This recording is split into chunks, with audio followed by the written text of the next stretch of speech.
Sí, buenas tardes. Bienvenidos todos en nombre de la asociación. Es un placer que asistáis a esta mesa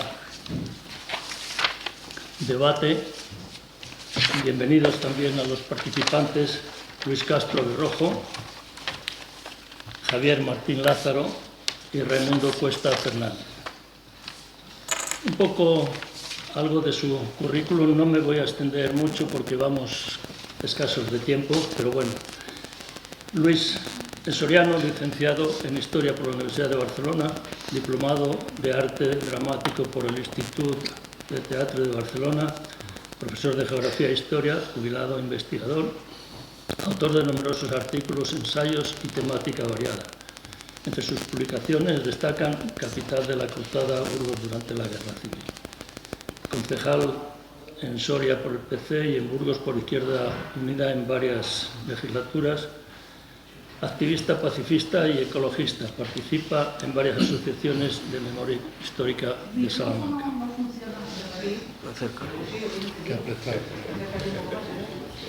Javier Martín Lázaro, J.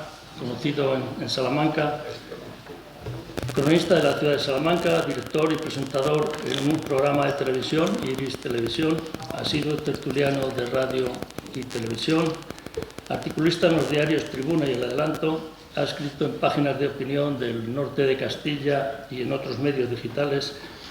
Por encima de periodista y cronista de Salamanca, es poeta. Tiene publicados 2 libros, Dios entre el dolor y el amor y Temblor de mis recuerdos y vivencias. Salamanca que me hechiza, entre otros, y la novela Rosas de invierno de 2015. Raimundo Cuesta Fernández, doctor en Historia, premio extraordinario por la Universidad de Salamanca, ha sido catedrático de Geografía e Historia del Instituto Fray Luis de León, director del Centro de Profesores de Salamanca, colaborador con universidades españolas e iberoamericanas, especialista en Historia de las disciplinas escolares, Historia de la educación, didáctica crítica y las relaciones entre memoria e historia. Ha participado en programas de formación de profesorado, de innovación, Premio Nacional Giner de los Ríos. Pertenece al Consejo de Redacción de la revista Conciencia Social. Ha investigado sobre la relación entre genealogía, historia conceptual y memoria, con la venganza de la memoria y las paradojas de la historia.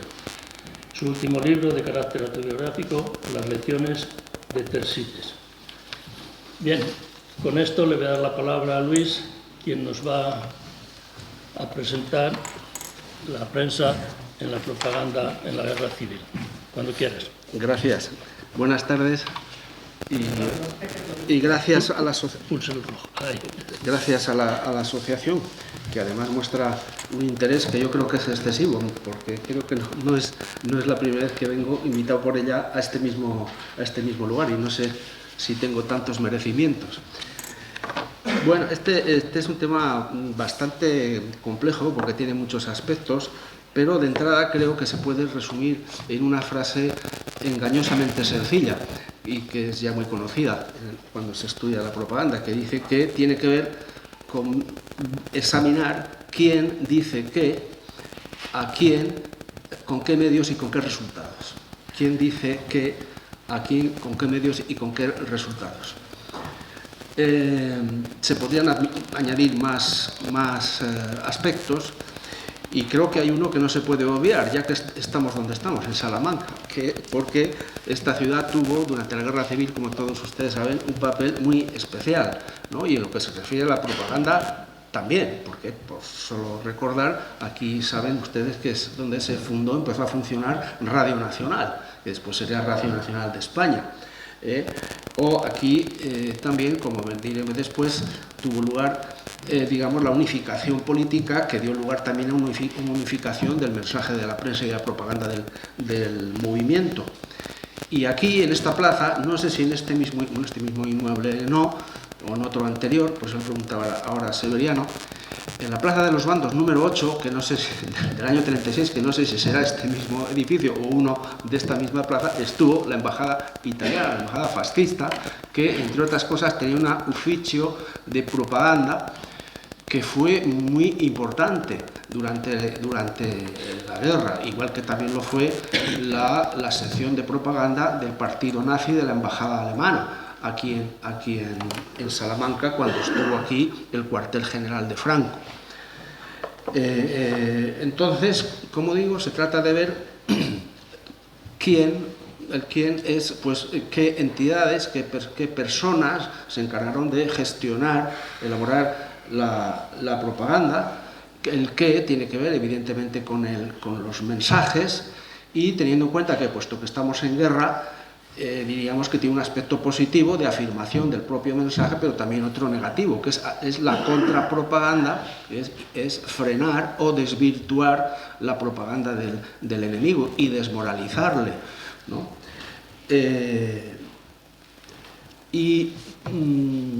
¿A quién? Pues efectivamente, ¿a quién es el destinatario de esos mensajes? En una guerra pues hay dos, no me gusta decir bandos, pero en fin, todos nos entendemos. Pero aparte de esas dos partes en conflicto, está también el público, la opinión pública internacional, que en el caso de la guerra civil fue decisiva. Baste decir que en España hubo cerca de 1000 corresponsales extranjeros. O sea, suscitó una atención política y mediática internacional verdaderamente descomunal. Y no solo digamos, en cuanto a la propaganda, sino también política, como todos ustedes saben, ¿no? ¿Y con qué resultados? Pues efectivamente, hasta qué punto la propaganda fue efectiva a la hora de afirmar la cohesión de lo que se llamó el movimiento nacional, su afianzamiento social, ideológico en la población, o para desmoralizar al enemigo. La propaganda tiene un problema muy serio, y es que recurre mucho a la repetición, como ya dijo Goebbels en una cita muy famosa, y entonces la repetición, como la gente al final no es tonta, pues llega un momento que, puesto que se usa mucho lo que hoy llamaríamos fakes y noticias desmesuradas y exageraciones, pues al principio la gente se las traga, pero llega un momento en que no se las traga. Por ejemplo, me viene a la memoria ahora que cuando Franco ordena, o está a las puertas ya de Madrid en octubre del 36, pues la prensa nacional, entre comillas, dice pues poco menos que Madrid está a punto de caer, y eso se está repitiendo durante un mes y medio, casi cada día machaconamente, y resulta que Madrid resistió, evidentemente, pero durante todos esos días se estuvo diciendo que ya prácticamente las tropas, incluso hubo corresponsales extranjeros que las tropas franquistas ya estaban en Madrid, cuando era mentira.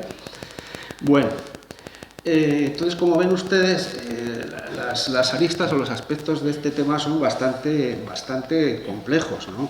Yo por eso tendré que ir bastante rápido, incluso comerme alguna cosa, y si luego pues se da el caso, pues ustedes plantean lo que sea, ¿no?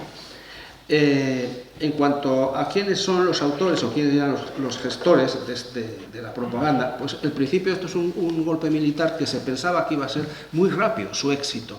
De hecho, Mola pensaba que iba a estar en Madrid el 25 de agosto, es decir, una semana después de que él iniciara el movimiento. Y después hubo la guerra de casi 3 años. Entonces, era un aspecto que se improvisó sobre la marcha.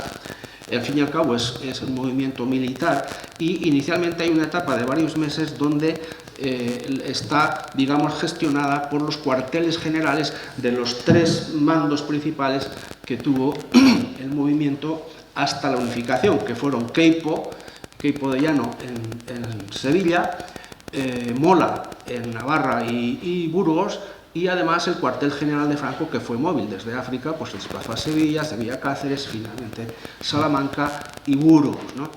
Y en torno a Franco está pues, efectivamente el cuartel general y, en el caso de Queipo, el de Mola, donde había aparatos incipientes, no muy consolidados, pero sí de periodistas que empezaban a vehicular esa propaganda, que inicialmente el contenido es el de los bandos de guerra.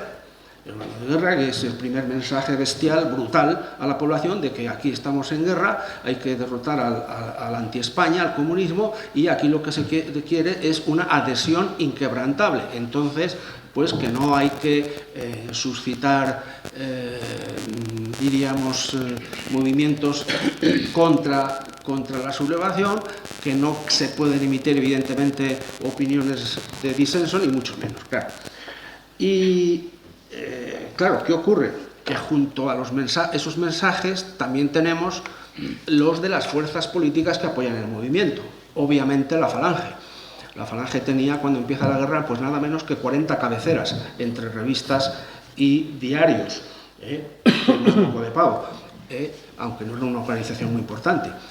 O los carlistas también tenían su propia prensa, los monárquicos tenían la revista Acción Española, por cierto, muy importante porque desde mi punto de vista la influencia ideológica de Acción Española, que es, diríamos, la derecha más, no sé decir, extremista, por decirlo de algún modo, yo creo que fue la más influyente dentro de las distintas familias que tuvo el movimiento, ¿no? Pero es que también influye, por ejemplo, como agente de propaganda en el extranjero, un personaje como Cambó, que era el multimillonario número 1 que había entonces en España y que financia publicaciones, emisoras, sobre todo en Italia y en Francia, y pone dinero para financiar al movimiento. Por no hablar, como he dicho antes, de los aparatos de propaganda de la Italia fascista y de la Alemania nazi, que tiene una acción propagandística bidireccional, porque lo que hacen es, por un lado, difundir en el mundo la propaganda franquista, pero a su vez ellos también traen aquí y difunden su propia propaganda laudatoria de sus regímenes. Y está la Iglesia. La Iglesia tiene también una influencia propagandística decisiva a través de, sobre todo en los países católicos, en Italia, en Francia, en Bélgica, etcétera, donde se difunden en la prensa católica pues, los mensajes del episcopado, por ejemplo la carta pastoral del verano del 37, se hicieron más de 100.000 en folletos, se hicieron más de 100.000 copias en París. De manera que, como ven ustedes, hay ahí una multitud de agentes ideológicos bastante diversos, con algún denominador común. Por ejemplo, el más importante es su hostilidad a lo que significaba los valores reformistas y democráticos de la República, pero más allá de eso la perspectiva de futuro era muy diferente. Pues unos querían la monarquía, otros querían un régimen más o menos fascista, etc. Entonces ahí tenemos un primer problema de la propaganda del movimiento, que es dar un diapasón, un tono, a esa orquesta discordante, darle un tono unificado y coherente. Y eso ahí también tuvo un papel importante Salamanca, porque fue aquí, cuando ya Franco viene a finales del 36, que es cuando nombra a Millán Astray director general de prensa y propaganda. Estuvo poco tiempo, pero fue suficiente para un primer paso, precisamente, el de dar órdenes dirigidas a los gobernadores civiles, que a su vez la canalizaban a los medios, a las emisoras y a los periódicos, para que, por un lado, obligatoriamente difundieran los mensajes de la autoridad,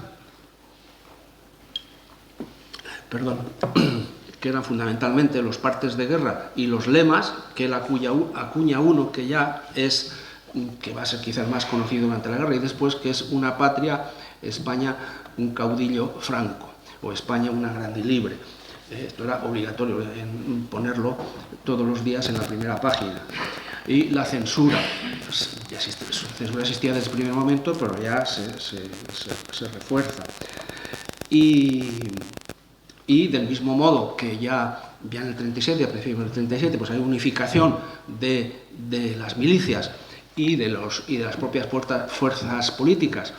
El decreto de unificación de abril, se crea Falange Española Tradicionalista, que en resumen es Movimiento Nacional. Movimiento Nacional es más o menos sinónimo de Falange Española Fedjons, que eran donde se sintetizaban los grupos políticos que habían apoyado al movimiento, junto con los monárquicos y los monárquicos borbónicos y los monárquicos carlistas.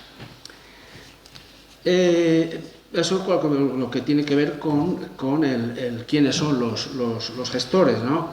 El contenido, Pues voy a pasar muy rápido porque por la edad que veo aquí, que ya estamos todos un poco más o menos peinando canas, la mayoría ya han vivido la dictadura, pues les sonará mucho, ¿no? Les sonará mucho, aparte de esos lemas que acabo de decir, pues el tema de la cruzada, de identificar el movimiento como una cruzada anticomunista, el tema del complot judeo-masónico que había urdido todos los males de la historia de España, pero que había sido responsable de los desórdenes, los desórdenes tan exagerados vistos desde el lado del movimiento durante la República, y de un supuesto complot comunista que estaba a punto de estallar, que eso es un invento que se atribuye sobre todo a Tomás Borrás, y que supuestamente justificaba el golpe militar, que sería un golpe preventivo contra un supuesto movimiento revolucionario que nunca existió más que en la mente de los que hacían esta propaganda. Lo que sí que pasó,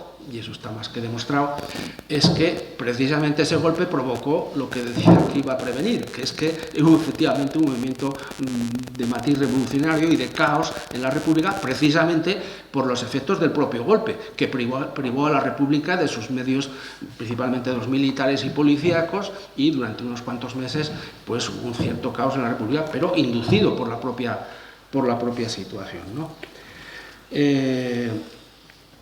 Pues ese es otro mito, ¿no? El mito de la independencia nacional. Se dice que la guerra, además eso lo dijeron los dos lados, y con cierta razón, quizá más los de la República, ¿no? El lado republicano decía que la Italia, que Hitler y Mussolini estaban apoyando, y Portugal estaban apoyando decisivamente a Franco y al movimiento. Tanto es así que está claro, estaremos de acuerdo en que sin ese apoyo exterior el movimiento hubiese fracasado de todas.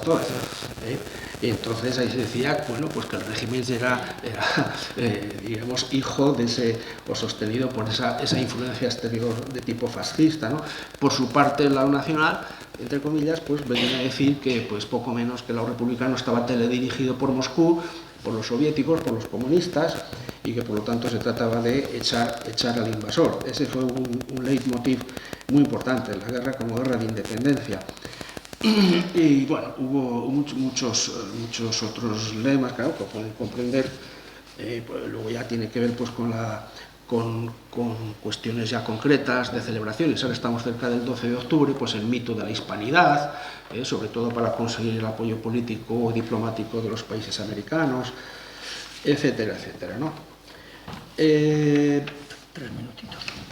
Pues si me quedan 3 minutos, pues solo puedo prácticamente enunciar lo que me queda. Son 5, no pasa nada. Pues yo qué sé, por ejemplo, al hablar también de quién gestiona la propaganda, pues tiene que decir que aquí en Salamanca, pues personajes importantes, tenemos que hablar, por ejemplo, de Juan Aparicio, que era el director de la Gaceta y que fue un falangista de primera hora y tuvo cierta influencia ideológica como director y como autor, o Ernesto Jiménez Caballero, o el capitán Aguilera, que es un personaje bastante atrabiliario y famoso, que actuó para controlar los movimientos de los corresponsales extranjeros, que fue un aspecto importante, ¿no? Ahí hay que decir, entre comillas, que el tema de la guerra es muy propicio a los bulos, empezando por las propias operaciones militares, porque es evidente que eso ya ocurrió en la Primera Guerra Mundial y ocurriría en la Segunda, y es que los militares son muy poco propicios a que los periodistas se acerquen al frente, mucho más si van con una cámara. Hay que tener en cuenta que entonces funcionaban ya las Kodak muy pequeñitas, y la mayoría de las fotografías que conocemos de la guerra son de esa máquina. Por cierto, aquí en el Centro de la Memoria ha habido exposiciones de Robert Capa, de Gerda Taro, etc. Y entonces, ¿qué ocurre? Pues que buena parte de los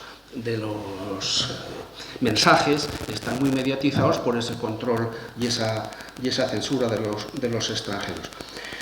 Perdón, hacia los extranjeros, quiero decir. Bueno, pues ya como no me queda mucho tiempo, simplemente decir que habría que abordar, o dejo en el tintero, el tema de los destinatarios, que como he dicho, se está pensando no solo en afianzar el apoyo dentro del propio campo, que está ya controlado, hay que enviar mensaje al otro lado para desmoralizar al enemigo, para desvirtuar o impedir sus mensajes. Eso es algo que hoy lo estamos viendo de una manera escandalosa con la atrocidad, el genocidio de Gaza, donde el régimen israelí no está permitiendo entrar a corresponsales extranjeros, y si alguno se pasa, más de uno ha muerto ya como consecuencia de las bombas.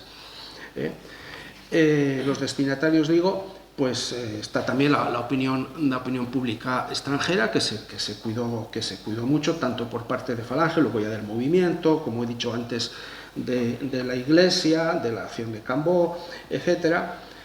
Y luego finalmente pues habría que decir, bueno, los medios es importante porque hubo muchos, aparte de los tradicionales, de la prensa escrita, etcétera. El más importante desde mi punto de vista fue la radio.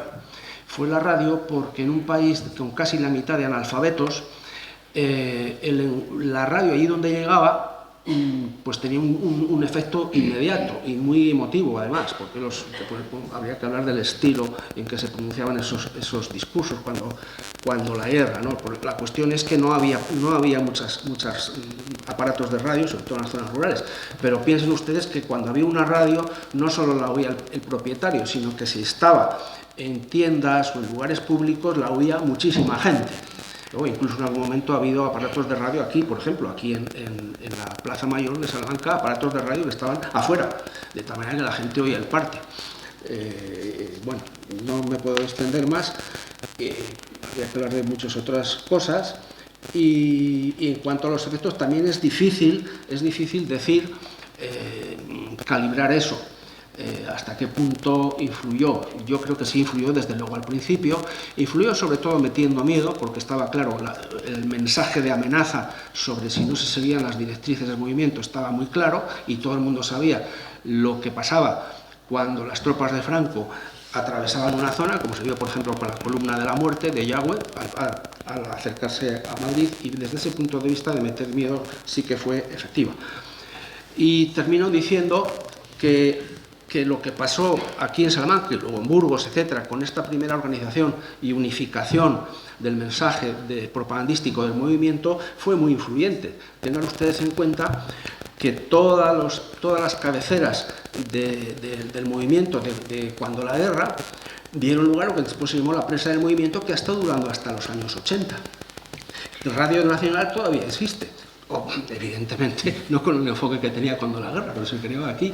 El control de la prensa, que es el control que ya pone Millán Astray en una directriz de la que he hablado, ha durado hasta los años 60, hasta el año 66, que fue la ley de prensa de Fraga, que aún así no quita toda la censura. Es decir, que todo el aparataje y todo el enfoque legal e ideológico de la prensa y de la propaganda de la guerra fue muy influyente en España durante décadas.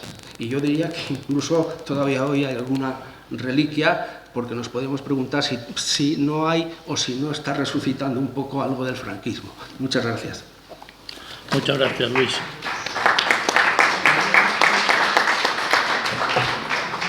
Bien, Javier Martín Lázaro nos va a hablar sobre las normas legales en ese momento. La normativa legal. Buenas tardes. ¿Se me escucha o pongo el aparato? Pon el aparato. Las dos cosas. Gracias a la Asociación Amigos de Unamuno por invitarme a participar en esta mesa de debate. Y muchas gracias a todos ustedes por acompañarnos. Voy a seguir los papeles porque si no me pierdo. Decía el magnífico escritor Javier Cercas que existe una importante confusión entre el gobierno, que es de tal o de cual partido, y el Estado, que es de todos los ciudadanos. Es esto un problema fundamental de la democracia española. Históricamente ha sido siempre así. Y es una de las peores flaquezas que lastraron la Segunda República. En aquellos años, cuando la izquierda alcanzaba el poder, la derecha se revolvía contra el sistema y montaba un golpe de Estado, como por ejemplo, el de Sanjurjo en 1932. Pero si quien alcanzaba el poder era la derecha, la antisistema era la izquierda, que montó una revolución en el 34. En mi opinión, Javier Cercas no le faltaba razón. Roberto Santiago es un prolífico escritor de novela negra. En uno de sus últimos libros expresa una opinión muy particular referida a los grandes, a los que tienen poder y dinero. Y decía, si tienen untados a los medios, se refería a la prensa, untados a muchos medios de manera indirecta, con la publicidad y otras artimañas. Por eso, uno referido al 32, otro a la actualidad casi, dice, eso de la independencia periodística es muy relativo. Y los medios que podíamos llamar más alternativos, aquí señala la proliferación de blogs, de canales, de redes, dice, son peligrosos. Primero disparan y luego comprueban la noticia. Son dos formas de opinar de dos épocas distintas, pero están muy unidas. Dice, yo creo que Roberto tal vez exagera y generaliza, pero tiene bastante razón. Tras el lanzamiento, desde el primer minuto, desde junio del 36, Franco y su camarilla de generales tuvieron muy presente a la prensa. Fue una de sus obsesiones. Se hacía necesario dominarlo por aquello que decían que era el cuarto poder. Por otra parte, Franco siempre había cuidado mucho sus contactos con la prensa, en especial en sus últimos años de carrera militar con su rápido y sorprendente ascenso a general. Franco cultivó a la prensa y gozó, digamos, de una buena prensa en la zona nacional. En mi opinión, a su servicio y a sus alabanzas durante 40 años. El Adelanto de Salamanca publicó en agosto del 36 una entrevista en la que presentaba a Francisco Franco como el director del movimiento patriótico Salvador de España. Todos sabemos que Salamanca jugó un importante papel aquí, en la guerra y durante el primer año sobre todo. En una finca ganadera a 30 kilómetros de Salamanca, en una reunión de los principales generales, se decidió establecer un mando único para las operaciones militares, bajo la dirección de Franco. Desde entonces sería el caudillo. Sin embargo, a él le gustaba que le llamaran generalísimo, para estar por encima de los generales. Franco y su cuartel general se instalaron en el Palacio Episcopal, cedido gentilmente para ello por el entonces obispo Pla y Denier. Tengo que preguntarle a mi buen amigo Paco, que no se me enfade, Paco Blanco, fundador y presidente de honor de la Asociación Amigos de Unamuno, simplemente por curiosidad, si don Miguel, en los pocos meses que le quedaban de vida en aquella época, fue asiduo visitante del cuartel general y si, como algunos medios de entonces dijeron, Unamuno aprobó expresamente el discurso de Franco del día 1 de octubre del 36, en el que propuso la independencia de la Iglesia y el Estado. En esa entrevista del Adelanto de Salamanca, en agosto del 36, me llama la atención una pregunta. El periodista le pregunta a Franco, ¿durará algún tiempo la dictadura militar? Y Franco responde, es necesaria para salvar a España de la vergüenza y el caos en el que nos encontrábamos. Se restablecerá la energía, se restablecerá el orden y la autoridad, se hará justicia social. Y dice para rematar, la dictadura será corta o larga según las circunstancias. Las circunstancias, por desgracia, fueron muy largas. Algunos años después, el periodista Orosa Roldán manifestaba en un artículo: la historia de España bajo Franco no puede separarse de la historia de la prensa. El Código Penal y el ordenamiento jurídico de la prensa son los primeros platos del menú en todas aquellas dictaduras que se instalan. Franco no hace excepción alguna en esta regla y, sobre todo, desde 1938 la prensa se convierte reglamentariamente en un elemento básico del régimen, una fuerza al servicio del Estado. Y los profesionales de la información en instrumentos del bien común nacional, como quedaba claro en la Ley de Prensa de 1938, influida desde luego por el fascismo europeo entonces vigente. La prensa está en orden para servir a Dios o para servir al César, dirá más tarde Juan Aparicio, ideólogo de la situación en aquella época. A todo esto se une, continúa en su artículo Rosa Roldán, que muerto el liberalismo, agonizantes incluso en Europa dos libertades reales, como eran el derecho popular a la participación política y el derecho a la información, resurge la censura y el régimen de responsabilidad. Llegan las consignas, las incautaciones, la utilización del papel prensa, y tenemos al final la instalación y la constatación clara del nacimiento de la prensa del movimiento, reforzado todo ello por la prensa orientada de Arias Salgado y acomodada en el tiempo a la Ley de Fraga del 66, algo más benigna y con algún pequeño avance. Llegados a este punto, lo que nos ocupa hoy es las normativas legales en la guerra civil, que me pierdo en otros asuntos. Para ello nada mejor que apoyarse en la ley del Ministerio del Interior, publicada en el Boletín Oficial del Estado del 23 de abril del 38, no se había acabado la guerra, que prácticamente ha estado en vigor hasta mediados de los 70, con pocas correcciones, muy severa siempre, y luego tal vez matizada y suavizada un poquito con la tímida aparición en el tiempo de las asociaciones de la prensa y la Federación de la Prensa Española. Esta ley de prensa salida del Ministerio del Interior y firmada nada más y nada menos que por el ministro Ramón Serrano Suñer, se ratifica y se pone en marcha sin pensar en nada, únicamente se le añade la coletilla de siempre y se dice así al final: así lo dispongo por la presente ley, dada en Burgos a 22 de abril de 1938, segundo año triunfal, Francisco Franco. Para mí lo importante de esta ley no es el articulado, que es muy largo, es farragoso, es reiterativo. Lo importante es lo que dice al principio, en ese lugar en el que se exponen los motivos y las razones que llevan a dictar una ley.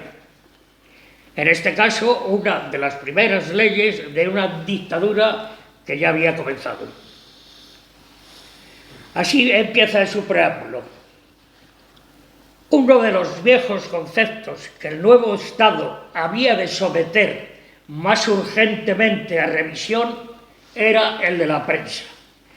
Cuando en los campos de batalla, lo mismo se me llevaba la voz como a Franco, se luchaba contra unos principios que habían llevado a la patria a un trance de agonía, no podía perdurar un sistema que siguiese tolerando la existencia de ese cuarto poder del que se quería hacer una premisa indiscutible. Correspondiendo a la prensa funciones tan esenciales como la de transmitir al Estado las voces de la nación y comunicar a ésta las órdenes y directrices del Estado y de su gobierno, siendo la prensa órgano decisivo en la formación de la cultura popular y sobre todo en la creación de la conciencia colectiva, no podía admitirse que el periodismo continuara viviendo al margen del Estado. Y testigos son aquellos que se afanan en la prensa de devolver a España su rango de nación unida, grande y libre, de los daños que una libertad entendida al estilo democrático habían ocasionado a una masa de lectores diariamente envenenada por una prensa sectaria y antinacional.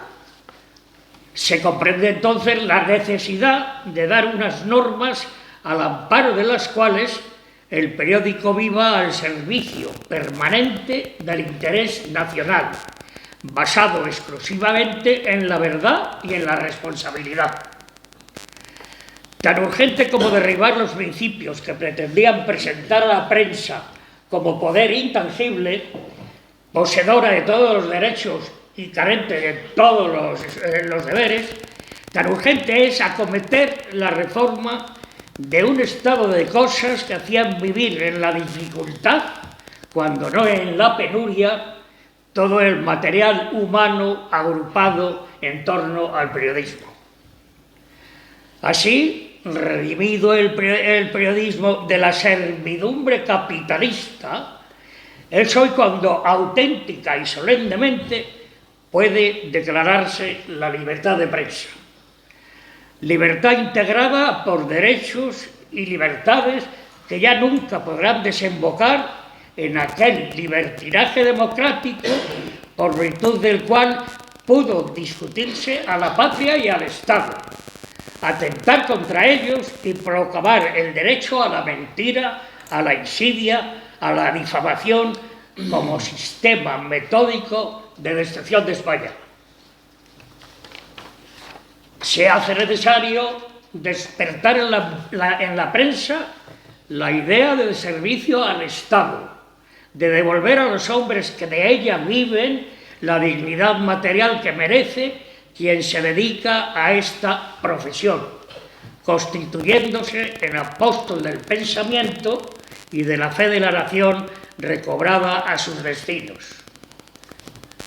Este es el preámbulo, es una arenga, pero dura y pura. A partir de ahí aparecen en el Boletín del Estado medio centenar aproximadamente de artículos mal ordenados, de donde podemos entresacar algunos, aunque parecen todos los mismos. Corresponde al Estado la organización, vigilancia y control de la Institución Nacional de la Prensa Periódica. En este sentido, compete al ministro encargado del Servicio Nacional de Prensa la facultad ordenadora de la misma. En el segundo dice, corresponde al Estado, primero, la regulación del número y extensión de las publicaciones periódicas. Segundo, la intervención en la designación del personal. Esto es muy significativo, ahí está el dedo. J. Y los dígitos. 3 minutitos. 5. 3. Tercero, la reglamentación de la profesión de periodista. Cuarto, la vigilancia de la actividad de prensa. Quinto, la censura mientras no se disponga su supresión. Todas las funciones se ejercerán a través de órganos centrales y provinciales, y serán órganos centrales el ministerio correspondiente y el Servicio Nacional de Prensa. En cada provincia se crea el servicio de prensa dependiente del Servicio Nacional del mismo nombre y afecto al respectivo gobierno civil.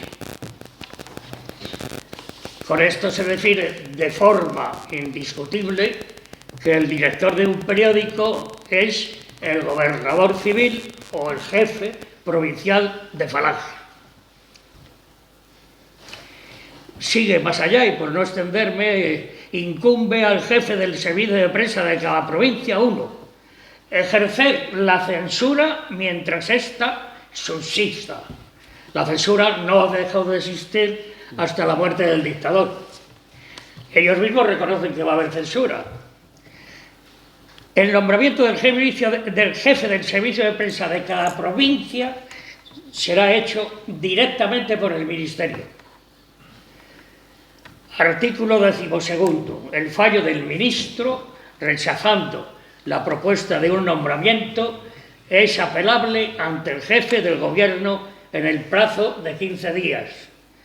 Contra la resolución del jefe del gobierno no cabe recurso alguno.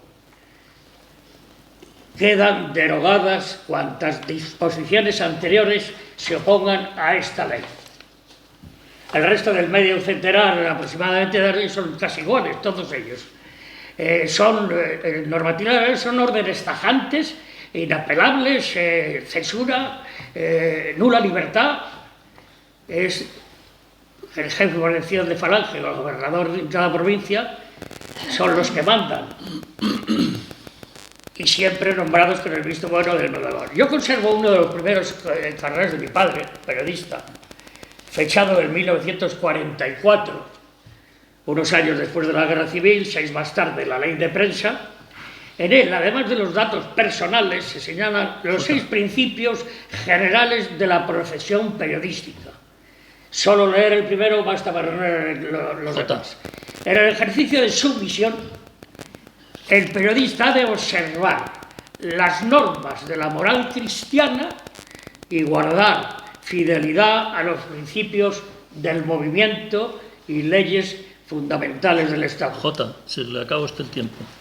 Termino con, por ejemplo, nuestra Gaceta Regional la dirigió siempre el jefe de Falange aquí, cuando nombraron a Enrique de Sena director, duró 4 días. En cuanto llegó el nombramiento como director de la Gaceta, lo cesaron. El resto hizo lo que pudo y hay que reconocer que aquella redacción de la Gaceta, que viví como un chaval en primera persona, saltando por de mesa en mesa de los periodistas, a muchos de ellos yo les llamaba tío, pues no se puede decir. Por eso las normativas legales ya no se pueden andar con el artículo 1, 2, 3 centavos, y todos son iguales. Jota, se le acabó el tiempo, lo siento. Muchas gracias y muy amables.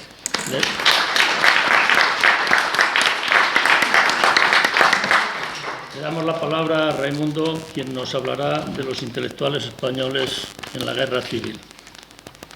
Buenas tardes y muchas gracias a los que nos han invitado y especialmente a quienes nos acogen y a ustedes que están aquí acompañándonos en esta sesión. Bueno, me ocurre de continuo y habitualmente cuando hablo con motivo de este tipo de invitaciones de los amigos de Unamuno, que yo aprovecho la invitación que se convoca un año antes, es decir, la invitación se cursa un año antes, se cursa un año antes la invitación.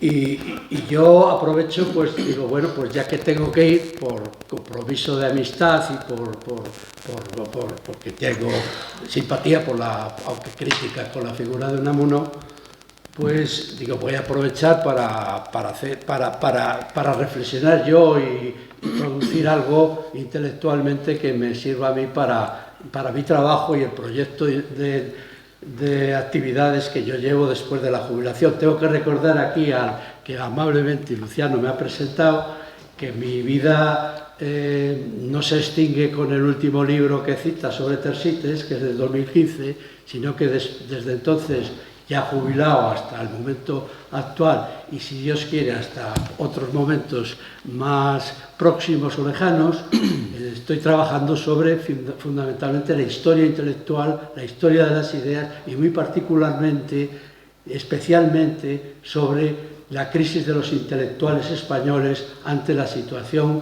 de la guerra española. Quiero decir que después de Tersites pues hice un libro que se llama Verdades sospechosas, Historia, religión y crítica, que tiene que ver con una revisión del pensamiento crítico acerca de la religión.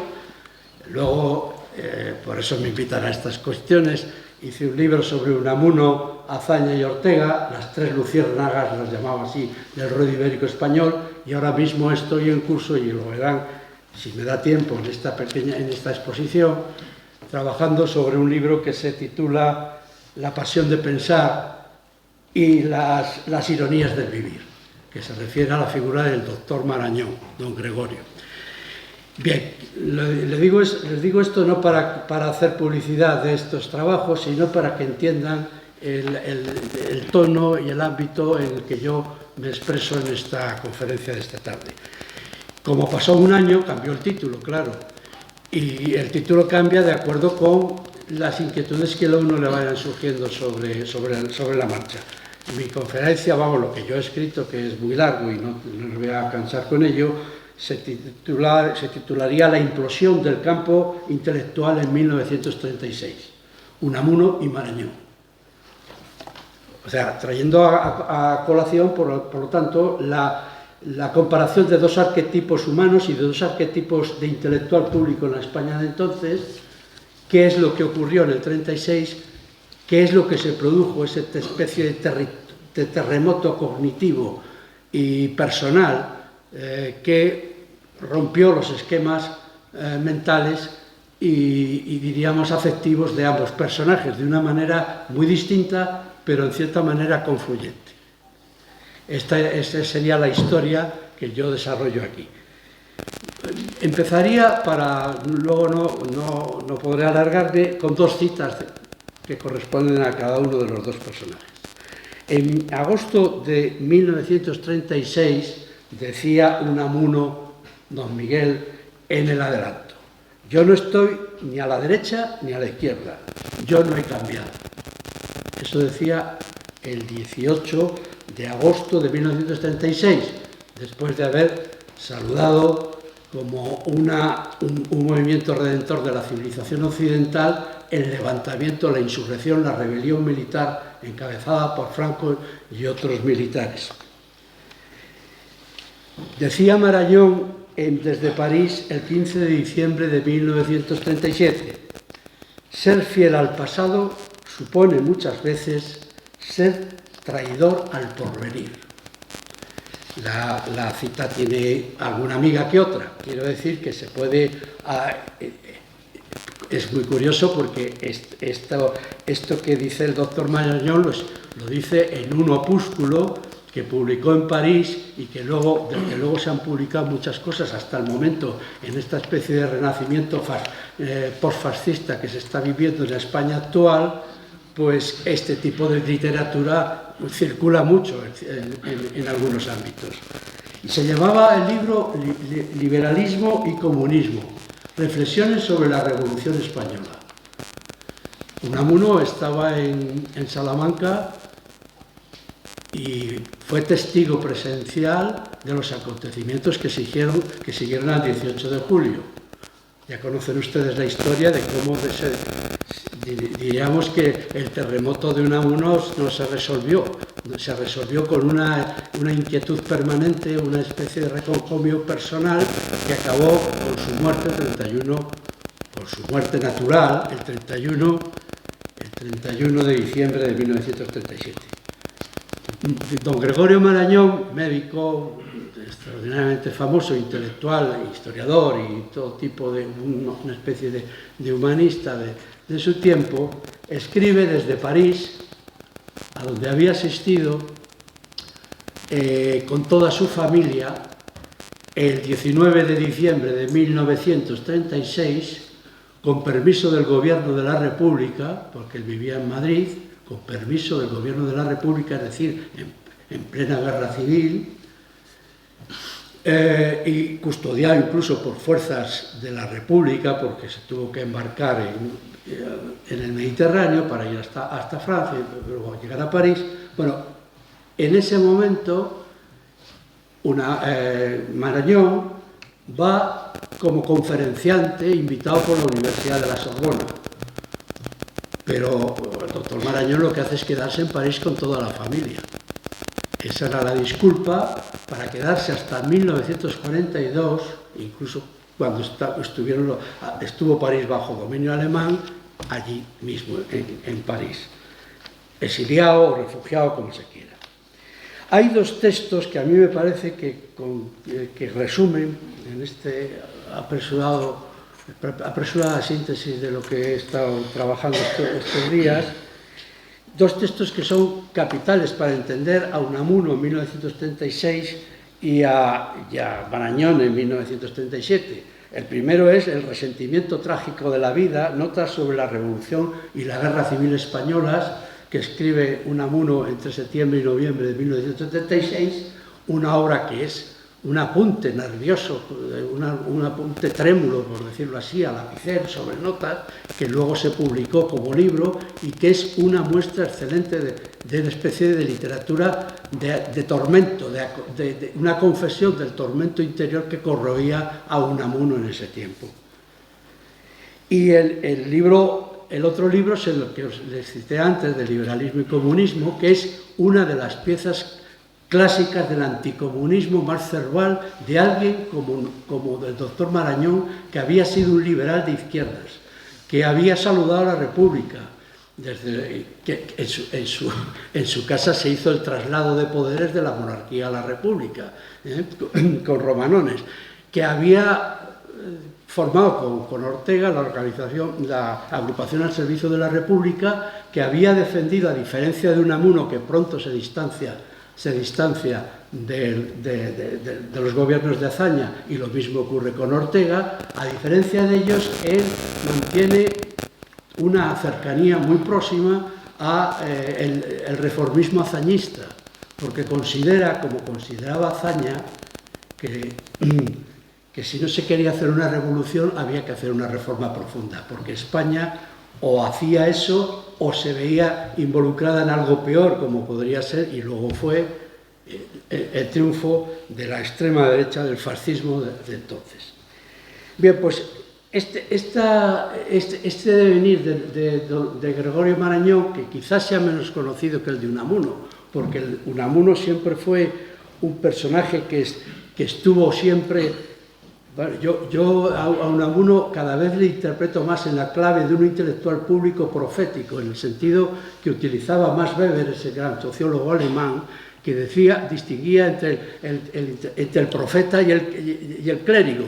Es decir, el profeta sería, en este caso el intelectual profético, es aquel que consigue la legitimidad, no a partir de pertenecer a algo, a alguien, a una organización, a una iglesia, sino a partir del carisma personal que encarna. Ese es el Unamuno que yo llamo aquí liberal, indómito, paradójico y extemporáneo. Es decir, es un intelectual profético que en realidad está al margen de cualquier organización y está al servicio de sí mismo, es decir, de aquello que le conduce a decir cosas a veces absolutamente paradójicas y contradictorias, e incluso apoyar inicialmente el golpe de Estado de las tropas de Franco.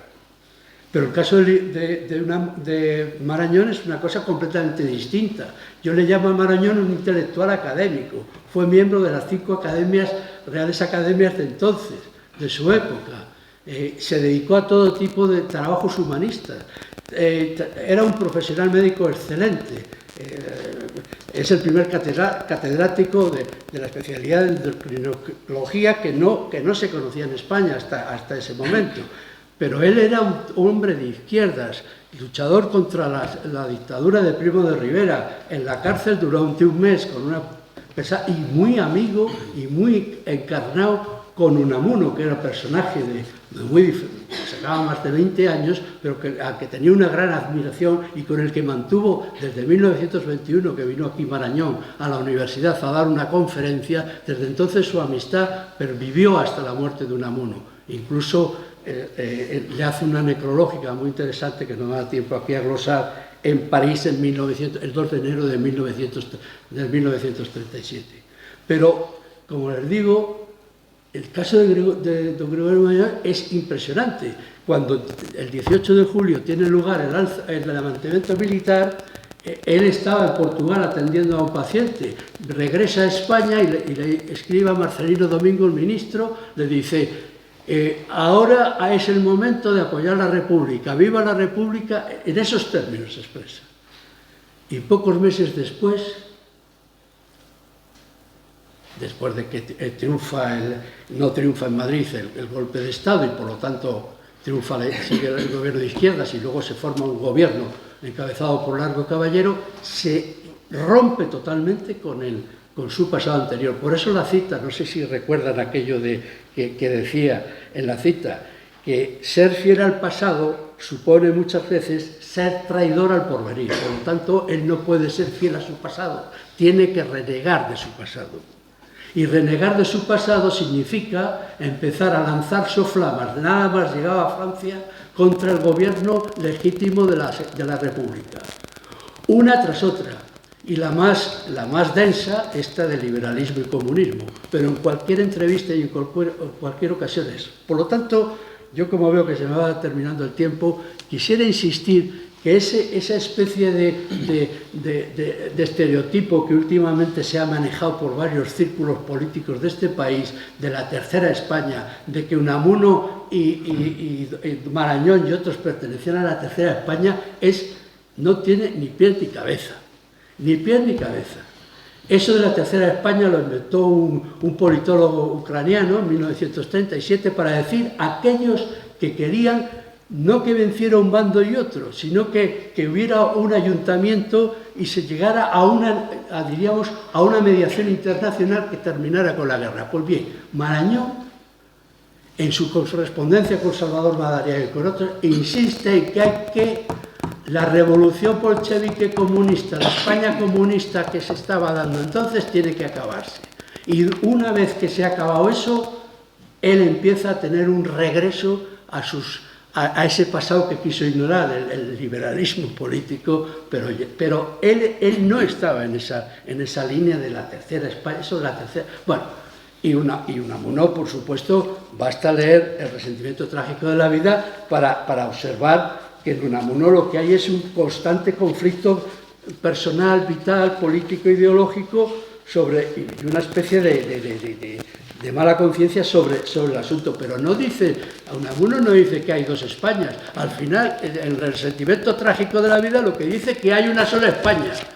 Una España envidiosa, una España que no hay dos Españas y no hay una anti-España. Toda la España es algo negativo para él. Es decir, por eso hay un terremoto ahí completo de sus categorías mentales, de alabar al pueblo, la intrahistoria, el pueblo trajo la república, ese movimiento telúrico de las placas tectónicas liberal, a esto, a decir, no, esto es puro resentimiento, es puro odio, pura envidia. En esos términos, diríamos, de psicología, entre comillas, colectiva, interpreta el ser de España como algo negativo. Bueno, una palabra. En definitiva, lo que yo quería decir, antes de que me diga que me tengo que callar, es lo siguiente. Leo la conclusión y así nos evitamos más tiempo. Digo, en fin, en 1936, dice la conclusión de todo este largo escrito, del que solo le he dado algunas pinceladas, dice lo siguiente. En fin, en 1936, Unamuno, muriendo amargado y con un comezón que le roía los últimos días de su vida salmantina, Marañón, en cambio, puso rumbo a París.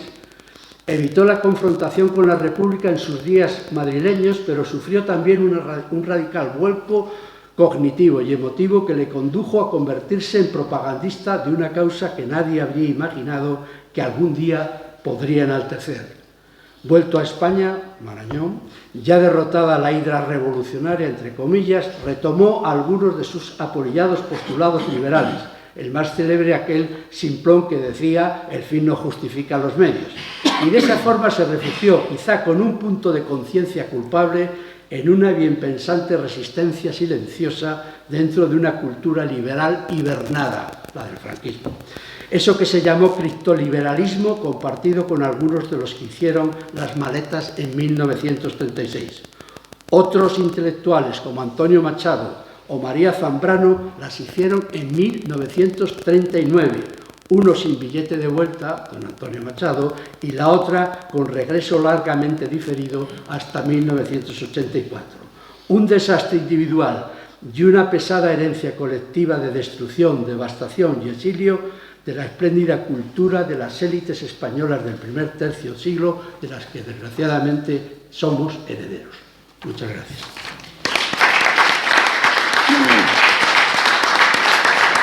Muchas gracias, Ramón. Bueno, pues ahora es la hora del debate. Si tenéis algo que... Luis. Bueno, me han parecido dos intervenciones muy interesantes, y puesto que estamos hablando de Unamuno, una de las cosas que me he dejado en el tintero es recordar la famosísima frase del 12 de octubre cuando dijo aquello de que venceréis pero no convenceréis, porque tenéis la razón de la fuerza, etc. Y eso me hubiera llevado a explicar un poquitín la relación especial que tiene la violencia, el terror, con la propaganda. Porque prensa y propaganda la vivimos todavía hoy. En una sociedad democrática estamos inmersos en la propaganda comercial, política, de ocio, etc., ¿no? Pero en una guerra se necesita imponer la propia voluntad a todo un pueblo, ¿no? Y entonces un movimiento militar lo primero que hace es usar la violencia, el terror, tanto en los frentes de batalla como en la retaguardia, que es un terror, por cierto, no improvisado, sino estaba ya programado previamente. Pero claro, eso tampoco es suficiente. Estamos hablando del siglo XX, es la sociedad de masas, una sociedad ya bastante alfabetizada relativamente, etc. Y hay que también conquistar las conciencias, ¿no? De tal manera que desde ese punto de vista la propaganda es paralela, es confluyente a la hora de dominar las mentes de la población. Yo tenía aquí una cita, por ejemplo, de Onésimo Redondo, falangista de primera hora, que decía lo siguiente: una parte de la lucha, la principal y decisiva, afortunadamente, que no reclama sangre ni afirmaciones físicas, es la guerra por la conquista de los entendimientos, la propaganda.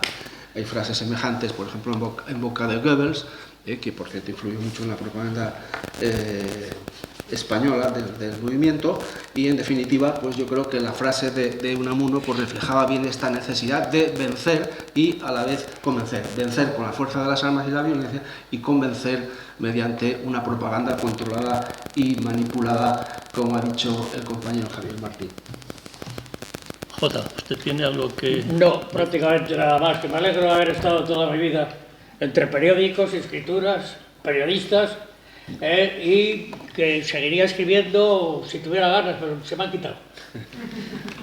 Raimundo, ¿tiene usted la sí, palabra? Una mención solamente a raíz de agradecer a los dos compañeros que me acompañan aquí y al presentador, por supuesto, que ya lo hice antes. Una cuestión que tenía que ver con el tema de la propaganda.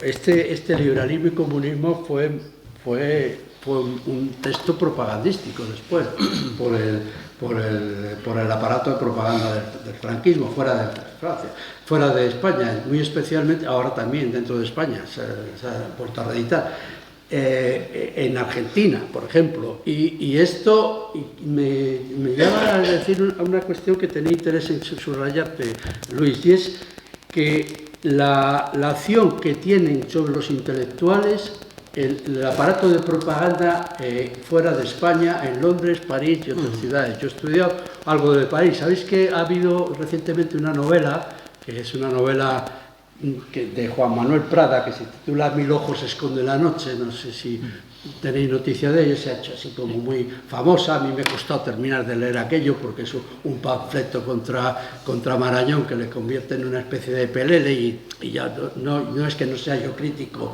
con Marañón, con Unamuno, con Ortega y con quien sea, pero eso es otra cosa. Pero el ambiente que él refleja es un ambiente nefasto, exagerado, sin duda. Pero hay algo de cierto, quiero decir que en una investigación histórica seria, algunos de los intelectuales españoles que por su propia voluntad en 1936 dejaron España, fueron tentados por los servicios, incluso hay correspondencia diciendo a cuánto les van a pagar, y de gente de la gente más conocida y demás. O sea que hay una beta ahí que yo no la he visto nunca. Me he tropezado con ella estudiando a Ortega o estudiando a Marañón y tal, digo, y esto, o a Ramón, a Pérez de Ayala, ¿no? Que era el triunvirato, ¿no? Ortega, Ramón, tal. Eso no sé si bueno, lo quería señalar simplemente y no liar más la cosa. Yo, con respecto a lo que Luis, una pregunta que quería hacer: ¿cómo es posible que la República, y al final de la República y sobre todo durante la guerra, el Frente Popular que tenían entre Madrid, Barcelona, Valencia, todas las editoriales, todos los periódicos, las cabeceras, cómo se dejaron comer todo con la propaganda, con una propaganda del movimiento que acababa de nacer. No te entiendo bien.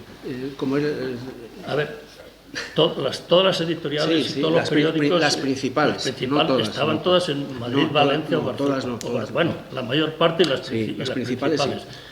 El movimiento no tenía apenas, fueron creadas simplemente para el momento de la rebelión. ¿Cómo es posible que...?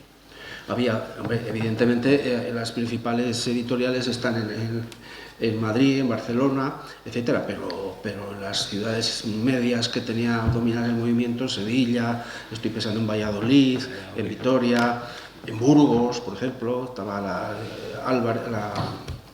no me viene ahora. Sí, había bastantes editoriales. Es más, la producción editorial de los autores del movimiento propagandística es inconmensurable, que yo a veces no me explico cómo hay una retahíla de libros de política, sobre todo de propaganda, de las atrocidades rojas, etcétera. ¿Cómo pudo ser tan grande esa producción, que es muy mediocre en general, literariamente, ¿no? Y muy escorada? Habiendo como había una escasez tremenda de papel entonces, hasta el punto de que en Burgos, por ejemplo, hubo una directriz de que la gente que comprara el periódico que la dejara en tales sitios públicos determinados para que varias personas pudieran recuperarlo, ¿no? O sea que sí que hubo, y luego hay que tener en cuenta que efectivamente el movimiento creó algunos periódicos, pero la mayoría no tuvo necesidad de crearlos, primero porque he dicho que Falange tenía ya 40 cabeceras.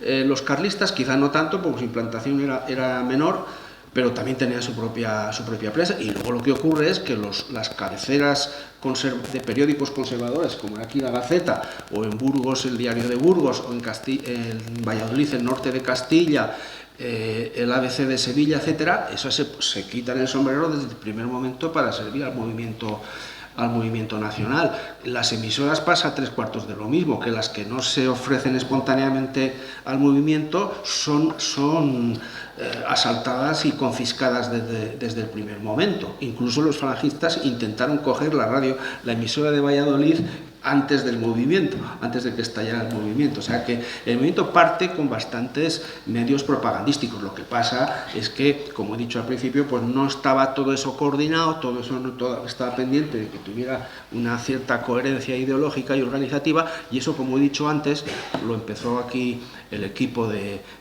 Millán Astray, no Millán Astray, que estaba medio chiflado, pero es que a su lado pues tenía Ernesto Jiménez Caballero, tenía Aparicio, luego vendría pues Ridruejo, etcétera, gente que ya tenía bastante conocimiento de la propaganda, y no solo de la propaganda, ¿no? Y, perdón, a Raimundo, con respecto a los intelectuales, los de la generación del 98, los más importantes, todos estos desaparecieron al poco de estallar la guerra. Unos fueron asesinados, otros murieron en la cárcel, otros, la mayor parte, emigraron. Se quedaron aquí los intelectuales, los jóvenes. Bueno, vamos a ver. Hay una cosa que Azorín escribió un libro que se llamaba Españoles en París. Azorín fue uno de los que se marchó en 1936, como se fue, era íntimo amigo el círculo de Amarañón en París eran Baroja, Azorín, un escultor asturiano que es menos conocido, ¿verdad? Ortega y Gasset, que tenía en su apartamento, conocido como médico y ejercía la medicina con mucho provecho en París, ¿no? Quiero decir que Imaeztú fue fusilado, vamos, sí. tal. Quiero decir que la generación del 98 no es lo más importante es la edad de plata de la cultura española, esa que va en el primer tercio del siglo, en que recoge parte de los intelectuales del fin de siglo, entre los que destaca de una manera especialísima en lo que a mí me interesa Unamuno, porque Unamuno sí que es un intelectual público. Azorín es otro tipo de personaje, no digamos nada de Baroja. Baroja se exilia a París porque le querían matar los requetés. Y los militares le libran, pero ante eso se va a París y se aloja en el Colegio de España a pegar la manga allí, es decir, que estuvo gratuito y sin otro recurso, el Colegio de España, que dependía del Gobierno de la República, porque Baroja luego hizo un libro asqueroso hablando de la propaganda sobre el comunismo, los judíos y todo este asunto por encargo que se editó. Quiero decir que emigraron varios elementos de varias de esas generaciones. Desde luego, lo que se conoce más de lo más puntero de la generación del 98, que es una cosa muy variopinta, porque tampoco se habla habitualmente de la importancia que tuvo la renovación científica, entre la que está el doctor Marañón, no solo en la ciencia médica, sino en otra, que fue extraordinaria. Y hay distinta, la generación más potente para la creación de la República y la que tuvo un efecto importante también en el exilio fue la del 14, que está encabezada por Ortega y Gasset y que tiene a Marañón como otro de los grandes personajes y a Pérez de Ayala, del que hablaba antes, también. Embajadores hubo un montón de... Sí, pero toda esta gente, Pérez de Ayala, Zorín y toda esta gente en el exilio estuvieron en una posición, sobre todo Pérez de Ayala, innoble, escribiendo a Franco, pidiendo disculpas por lo que había sido una cosa verdaderamente vergonzosa, porque Marañón al menos es un personaje que no hacía ese tipo de cuestiones, aunque sí que hacía otras, pero vamos, es decir, lo que hicieron Ortega, nada más salir, que salió antes, Marañón, Menéndez Pidal, etcétera, bueno, pues es ir allí. Ramón estaba Pérez de Ayala,